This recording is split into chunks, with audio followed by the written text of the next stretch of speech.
议员朱正轩伊伫台南市试办两线道机车无强制两段式的道挖，其中机车涉入事故的案件，对试办前594件到试办后506件来比较，发现事故率不但无增加，而且佫降低。因此询问市府，今年底转市两线道是毋是会用个全面无强制两段式的道挖？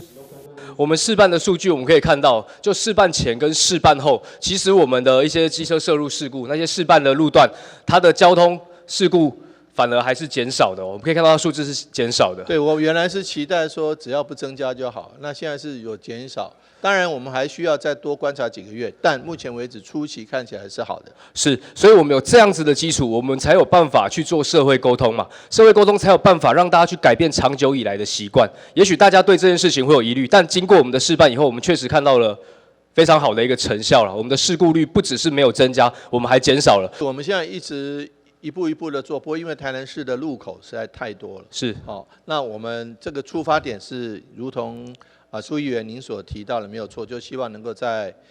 今年底以前，但如果有一些执行的问题没有完全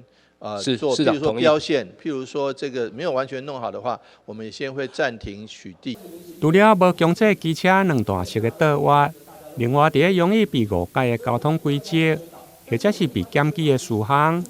亲像圆形的青灯，是毋是会用的道挖？甲变换车道时无拍方向灯等，议员希望市府会用的多加宣导，甚至比较台南购物节祭出好礼。对此，交通局嘛回应，会来研议办理，希望会用的降低违规，互交通更加便利。